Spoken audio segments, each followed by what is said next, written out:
ಪ್ರಚಲಿತ ಘಟನೆಗಳು ಇವತ್ತಿನ ವಿಶ್ವವಾಣಿ ದಿನಪತ್ರಿಕೆಯಿಂದ. ಗಂಗಾರತಿ ಮಾದರಿಯಲ್ಲಿ ರಾಜ್ಯದಲ್ಲೂ ಕೃಷ್ಣರಾಜ ಸಾಗರದ ಬೃಂದಾವನದಲ್ಲಿ ಶುಕ್ರವಾರ ಇಳಿ ಸಂಜೆ ಕಾವೇರಿ ನದಿಗೆ ಪುಷ್ಪಾರ್ಚನೆ ಮಾಡಿ ಆರತಿ ಬೆಳಗುವ ಮೂಲಕ ಉಪಮುಖ್ಯಮಂತ್ರಿ ಡಿ.ಕೆ. ಶಿವಕುಮಾರ್ ಹೊಸ ಸಂಪ್ರದಾಯಕ್ಕೆ ಮುನ್ನುಡಿ ಬರೆದರು. ಬಿಎಸ್ಎನ್ಎಲ್ 4G ನೆಟ್ವರ್ಕ್ ಶುರು. ಸರ್ಕಾರಿ ಸ್ವಾಮ್ಯದ ಭಾರತ ಸಂಚಾರ ನಿಗಮ ನಿಯಮಿತದ ಬಿಎಸ್ಎನ್ಎಲ್ ಸ್ವದೇಶಿ 4G ನೆಟ್ವರ್ಕ್ಗೆ ಶನಿವಾರ ಪ್ರಧಾನಿ ಮೋದಿ ಚಾಲನೆ ನೀಡಲಿದ್ದಾರೆ.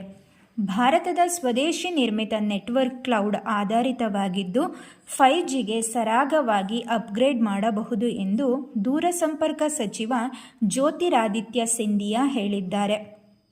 ಬಿಎಸ್ಎನ್ಎಲ್ 4G ಸ್ಟ್ಯಾಕ್ ದೇಶದ ಸುಮಾರು 98,000 ಪ್ರದೇಶಗಳಲ್ಲಿ ಬಿಡುಗಡೆಯಾಗಲಿದೆ. ಸುಮಾರು 6 ದಶಕಗಳ ಸುದೀರ್ಘ ಸೇವೆಯನ್ನು ಸಲ್ಲಿಸಿರುವ ಭಾರತೀಯ ವಾಯುಪಡೆಯ MiG-21 ಫೈಟರ್ ಜೆಟ್ ಶುಕ್ರವಾರ ತೆರೆಮರೆಗೆ ಸರಿದಿದೆ. 1963ರಲ್ಲಿ ಭಾರತೀಯ ವಾಯುಪಡೆಗೆ ಸೇರಿದ್ದ MiG-21 ವಾಯುಪಡೆಯ ಚಂಡೀಗಢದಲ್ಲಿ ನಡೆದ ಜೆಟ್ನ ವಿದಾಯ ಸಮಾರಂಭದಲ್ಲಿ ರಕ್ಷಣಾ ಸಚಿವ ರಾಜನಾಥ್ ಸಿಂಗ್ ಪಾಲ್ಗೊಂಡಿದ್ದರು. ರಾಜ್ಯದ ಹಿಂದುಳಿದ ವರ್ಗಗಳ ಆಯೋಗದ ಸಚಿವ ಶಿವರಾಜ್ ತಂಗಡಗಿ, ಕೇಂದ್ರ ಆಹಾರ ಮತ್ತು ನಾಗರಿಕ ಸರಬರಾಜು ಸಚಿವ ಪ್ರಹ್ಲಾದ್ ಜೋಶಿ, ಮೈಸೂರು ಜಿಲ್ಲಾ ಉಸ್ತುವಾರಿ ಸಚಿವ ಡಾಕ್ಟರ್ ಎಚ್.ಸಿ. ಮಹದೇವಪ್ಪ, ಮೈಸೂರು ಜಿಲ್ಲಾಧಿಕಾರಿ ಲಕ್ಷ್ಮೀಕಾಂತ ರೆಡ್ಡಿ, ಮೈಸೂರು ನಗರ ಪೊಲೀಸ್ ಆಯುಕ್ತೆ ಸೀಮಾ ಲಾಟ್ಕರ್, ರಾಜ್ಯ ಕೃಷಿ ಸಚಿವ ಎನ್. ಚಲುವನಾರಾಯಣ ಸ್ವಾಮಿ, ಪಶು ಸಂಗೋಪನೆ ಮತ್ತು ರೇಷ್ಮೆ ಖಾತೆ ಸಚಿವ ಕೆ. ವೆಂಕಟೇಶ್, ಕೃಷಿ ಮಾರುಕಟ್ಟೆ ಸಚಿವ ಶಿವಾನಂದ ಪಾಟೀಲ, ಸಾರಿಗೆ ಸಚಿವ ರಾಮಲಿಂಗಾರೆಡ್ಡಿ.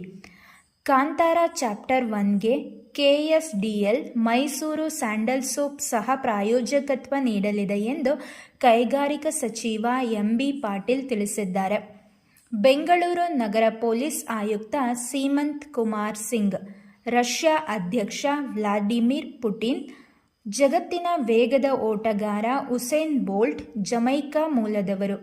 ಒಲಿಂಪಿಕ್ಸ್ನಲ್ಲಿ 8 ಚಿನ್ನ, ವಿಶ್ವ ಚಾಂಪಿಯನ್ಶಿಪ್ನಲ್ಲಿ 11 ಚಿನ್ನದ ಪದಕಗಳನ್ನು ಗೆದ್ದಿದ್ದಾರೆ. ಕೇವಲ 9.58 ಸೆಕೆಂಡ್ಗಳಲ್ಲಿ 100 ಮೀಟರ್ ಓಟವನ್ನು ಪೂರ್ಣಗೊಳಿಸಿ ವಿಶ್ವ ದಾಖಲೆ ಬರೆದಿದ್ದರು. ಅವರು 2017ರಲ್ಲಿ ನಿವೃತ್ತಿ ಘೋಷಿಸಿದ್ದರು. ನಾಳೆ ಏಷ್ಯಾ ಕಪ್ ಫೈನಲ್ ಭಾರತ-ಪಾಕ್ ಮುಖಾಮುಖಿ. ಭಾರತದ ಕ್ಯಾಪ್ಟನ್ ಸೂರ್ಯಕುಮಾರ್ ಯಾದವ್, ಪಾಕಿಸ್ತಾನದ ಕ್ಯಾಪ್ಟನ್ ಸಲ್ಮಾನ್ ಅಲಿ ಅಘಾ. ಕೇಂದ್ರ ವಿದೇಶಾಂಗ